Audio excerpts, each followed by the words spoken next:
Alhamdulillah. Alhamdulillah, syukur kepada Allah Subhanahu Wa Taala. Selesai sudah kita di majlis zikrullah.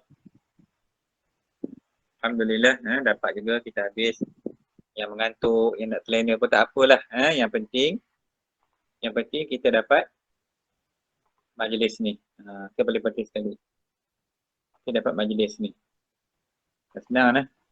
Tak semua orang sanggup, tak semua orang mampu nak duduk berzikir. Hati yang left pun ramai kau tengok kan. Dia tak tahan, dia lari lah. Macam itulah zikir ni kan. Kadang-kadang mungkin ada hal tak apalah, kita pun tak adalah kita nak marah siapa-siapa pun. Cuma nak istiqamah atas jalan zikir ni sangatlah susah. Bukan susah sikit, susah sangat-sangat. Kalau susah sikit tak apa, susah sangat-sangat. Melainkan orang berhajatnya. Dia hajat, dia minat sungguh-sungguh, dia nak sungguh. Kita tadi kan kita baca salam kat Rasul.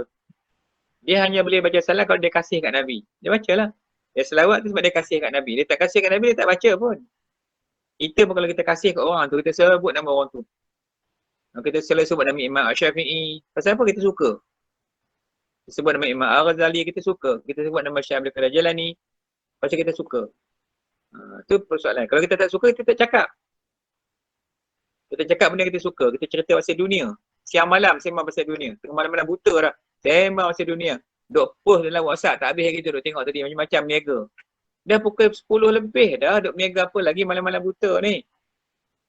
Pasal kita suka benda tu. Kita suka jual kek. Kek pun post tengah malam. Jual kuih-kuih tengah malam kita post. Kita jual ubat-ubat tengah malam kita post. Apa saja yang kita suka kita akan post. Kita dah tak ada waktu dah. Tak ada pertimbangan dah. Neraca akal tak boleh pilih. Tak boleh fikir dah. Waktu ni waktu apa?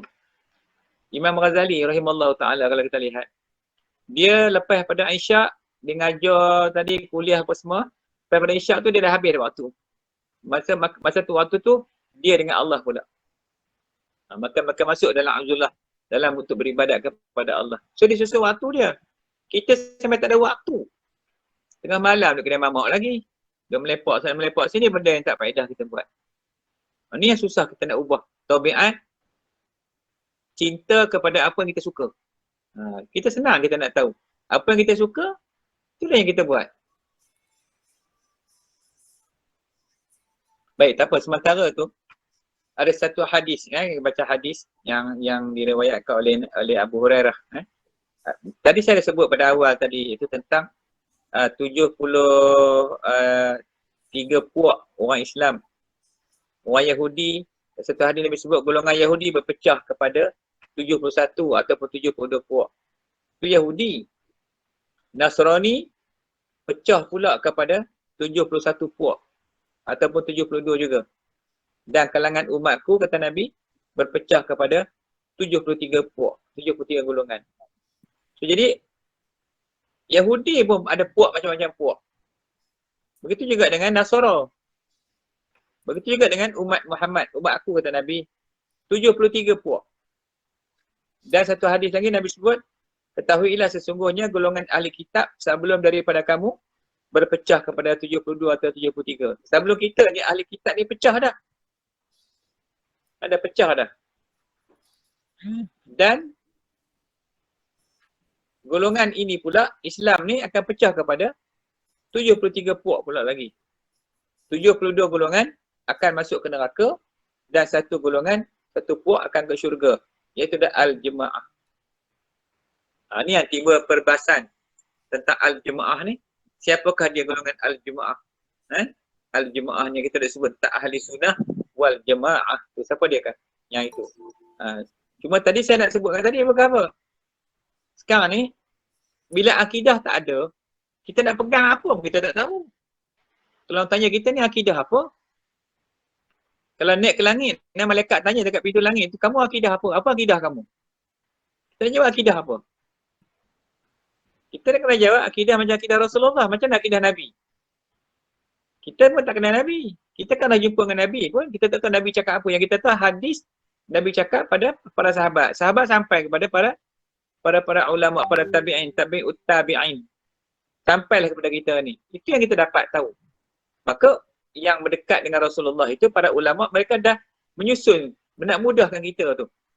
Sebab zaman Rasulullah tak perlu semua mazhab-mazhab. Tak perlu mazhab Syafi'i, mazhab Maliki. Kenapa? Tak perlu mazhab. Sebab sahabat Nabi mendapat tarbiyah langsung daripada Nabi SAW melalui wahyu daripada Allah Subhanahu Wa Taala. So mereka tak perlu semua tu. Sebab dia dapat live tarbiyah wahyu daripada Allah kepada Nabi kepada mereka. Jadi tak perlu. Lepas tu orang tanya, mana sahabat ada mazhab? Mazhab ni kemudian. Kemudian datanglah para ulama' yang ulama' sekarang kita bincang ni, mazhab ahli sunnah ni, daripada mazhab fiqhnya, mazhab tauhidnya, mazhab tasawufnya. Maka ulama' ni yang menyusun semula supaya kita mudah faham. Ulama' tu pun nampak dah akhir zaman macam kita hari ni malam ni berapa orang yang duduk dalam kuliah malam ni. Kan? Kita tentang akidah, kita ada apa benda akidah. Kalau tak mengaji, kita nak pegang akidah tu. I'tiqad kita tu nak letak di mana? Masalah akidah ni masalah paling kritikal. Boleh jadi kafir tu kalau akidah tu salah. Nanti yang kita nak ajar mengaji ni tentang apa hukum adat, apa hukum akal, apa hukum syarak supaya faham. Bila faham tu boleh berpegang dah kat situ. Jadi jangan duduk dalam 72 puak tu. Mana 72 puak tu? Kita tengok di belakang tu Nazri. 72 puak tu mana dia? 72 puak tu. Golongan mana satu 72 puak? 72 puak tu, kalau kita lihat umat Islam ni majoriti dia kalau dalam dunia ni kebanyakannya manhaj dia ataupun aliran dia adalah Al-Asy'ariyah ataupun Maturidiyah. Yang ni disebut sebagai golongan Ahli Sunnah wal Jamaah. Jadi sangat jelas kalau kita mengaji bab macam ni, kita sangat jelas. Jadi orang yang tidak menepati akidah dia sebagai Ahli Sunnah termasuk golongan Syiah, Mu'tazilah, Wahabi, Jabariyah, Qadariyah dan lain-lain tu, kebanyakannya itu bukan daripada golongan Ahli Sunnah. Jadi ulama' ni dia susun dah. Ni cara ringkas dia susun dah tentang firqah ni. Siapakah 72 puak yang dimaksud oleh Nabi dalam sabda Nabi tu? Antaranya Imam Abu Mansur Al-Baghdadi dalam kitabnya Al-Farq Bainal Firaq. Imam Asy'ah Rastani dalam kitabnya.